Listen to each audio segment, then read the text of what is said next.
Olá, eu sou a Júlia Gonçalves e hoje eu listei para vocês os melhores filmes de stop motion.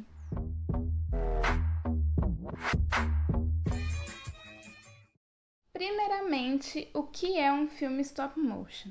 Basicamente, o filme stop motion ele é feito por fotos. Ele não é filmado normal como são feitos os filmes. Geralmente são bonecos de massinha, né? Que eles vão moldando de acordo com o movimento do boneco. E nisso eles vão tirando foto. Então, tipo, cada cena eles têm que ir mexendo minimamente o bonequinho para eles conseguirem fazer um movimento completo.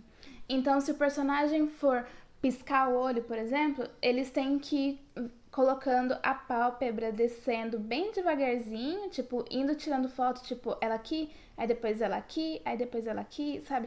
Até fechar e depois até abrir. E ir tirando fotos de cada uma dessas etapas, para conseguir completar o movimento inteiro numa cena. Agora que vocês já sabem o que é um filme stop motion, vamos para a lista. O primeiro tinha que ser ele, o filme mais aterrorizante entre as crianças, entre alguns adultos também.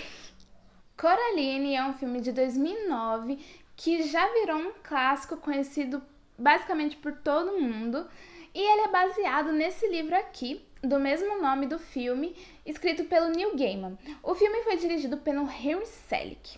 O filme acompanha a Coraline, que é essa menina que ela acabou de se mudar para essa casa nova, né, com a mãe dela e o pai. E ela começa a explorar, ela gosta bastante de explorar os lugares e ela começa a explorar a casa, o jardim, tudo. Até que ela encontra essa portinha. E essa portinha leva para um outro mundo, por assim dizer, um mundo paralelo. E nesse mundo paralelo é basicamente o mundo dela, só que melhor, de uma maneira que ela gostasse mais. Ela pode fazer tudo, ela tem as comidas preferidas dela, a mãe dela dá mais atenção para ela, por assim dizer. Tudo acontece de um jeito que ela fosse amar aquele lugar. Até que ela descobre que esse lugar é na verdade uma armadilha feita para atrair ela e outras crianças. E aí o caldo entorna. E esse filme é inteiramente stop motion, são bonequinhos que eles foram trocando de posição assim, né, para fazer o movimento. E só pra Coraline, só o personagem da Coraline teve 6.300 expressões faciais feitas à mão.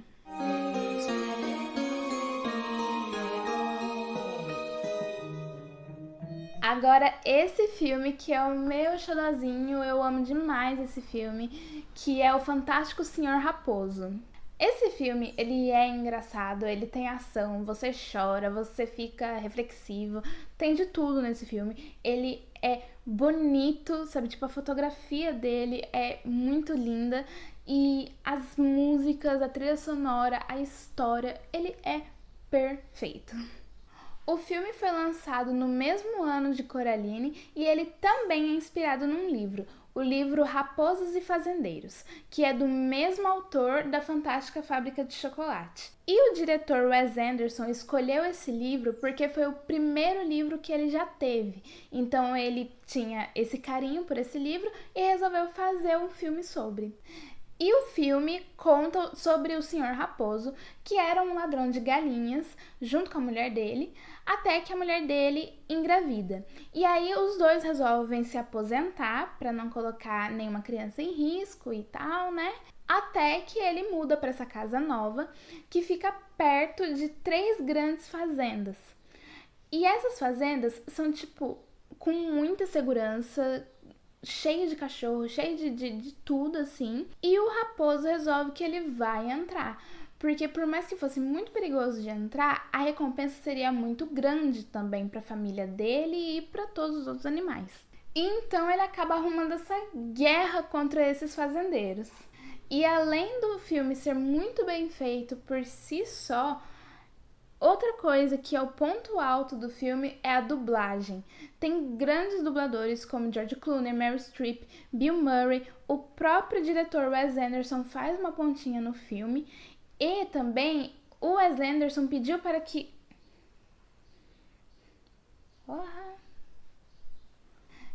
também o próprio Wes Anderson pediu para que as dublagens fossem feitas do lado externo, para que fosse assim mais natural, né? Porque se eles fossem gravar o áudio da dublagem num estúdio, ia ficar aquela coisa limpinha, né? Tudo bonitinho, a voz. E o Wes Anderson queria que tivesse, sabe? Tipo, se o Raposo estava na natureza, que o George Clooney fosse pra natureza lá gravar com um barulho externo, né? E assim, tem diversos pontos nesse filme que eu acho muito interessante, principalmente quando se trata dos gestos animais que os bichos fazem, sabe? Porque eles andam como se fossem pessoas, né? Mas às vezes eles têm aquele instinto animal. E eu acho muito interessante como ele mostra isso. Mas tirando isso, que senão eu vou ficar falando muito aqui, outra coisa que eu acho muito interessante no filme é a passagem de tempo. Que sempre quando ele fala, tipo, passou uma semana, ele fala, passou uma semana humana.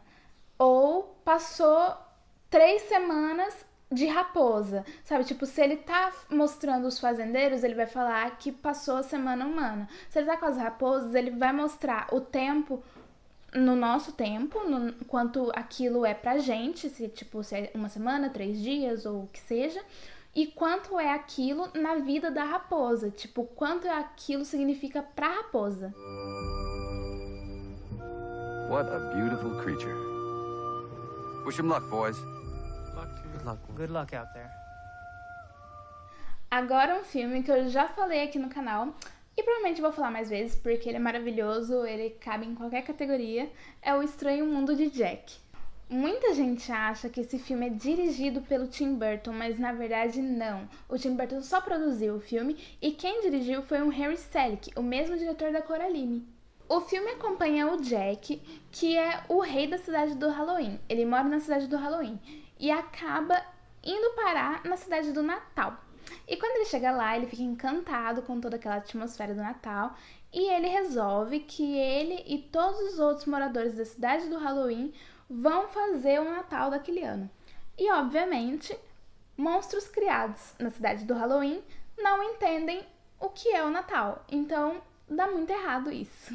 O único que entendia era o Jack, mas mesmo assim ele não bem entendia, ele só tinha visto e achado aquilo tudo muito bonito, muito agradável, muito diferente, mas ele não realmente entendeu o que era o Natal e o porquê as pessoas estavam felizes daquele jeito. Ele só queria fazer, ele queria ter aquela mesma sensação, mas ele não sabia porquê. E para esse filme, o boneco do Jack tinha cerca de 30 centímetros, mais ou menos, e cada segundo foi 24 fotos. Ou seja, para cada segundo que você vê no filme, são 24 fotos que foram tiradas. E para cada minuto foi cerca de uma semana. Gente, façam as contas. O filme tem cerca de 1h40, mais ou menos. Se cada minuto foi uma semana, uma curiosidade desse filme é que o diretor do filme, o Harry Selick, queria que o Pai Natal, como eles chamam, né, fosse dublado pelo Vincent Price, que é a voz da risada do Thriller. Vocês devem conhecer provavelmente a voz dele já.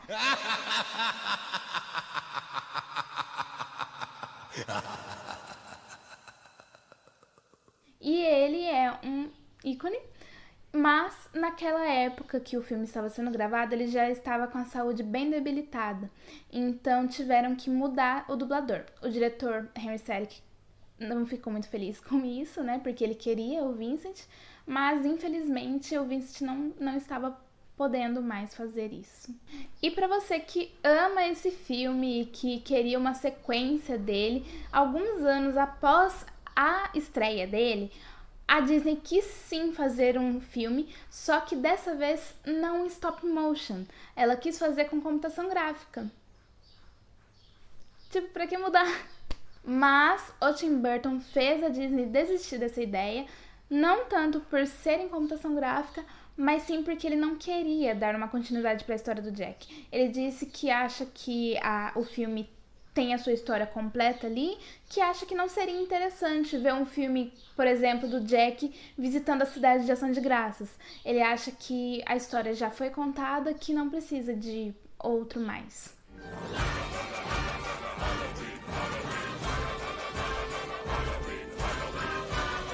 A Noiva Cadáver é um filme de 2005 e esse sim dirigido por Tim Burton. O diretor dirigiu simultaneamente A Noiva Cadáver e A Fantástica Fábrica de Chocolate. Então, por isso, você consegue ver uma quantidade razoável de atores que está em ambos os filmes, porque o diretor estava ali, né, trabalhando com a mesma equipe nos dois filmes. E o filme acompanha o Victor, que está com um casamento meio arranjado com a Victoria, porque esse casamento seria bom para a família dos dois, porque uma família ganharia um pouco mais de status e a outra família ganharia um pouco mais de dinheiro. Então eles estavam com esse casamento arranjado, o Victor estava muito nervoso, ele acaba errando os votos de casamento dele no ensaio, o que deixa ele mais nervoso ainda. Aí ele vai pro meio do mato lá treinar. E durante esse treino, ele repete várias vezes os votos de casamento dele, até que ele consegue falar perfeitamente os votos de casamento dele. E ele termina colocando a aliança num galho seco que estava no chão ali. Só que acontece que esse galho não era um galho, era o braço do esqueleto da Emily. E nisso a Emily acaba acordando, achando que tinha alguém pedindo ela em casamento. E ela acaba levando o Victor para o mundo dos mortos. E assim desenrola a história, já que o Victor precisa sair do mundo dos mortos, né? Já que ele não tá morto e ele não pediu a Emily em casamento.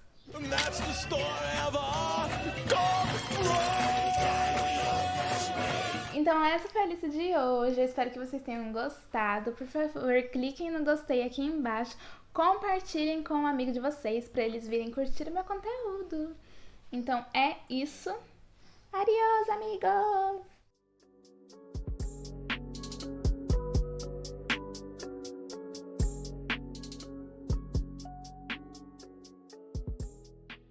Bom,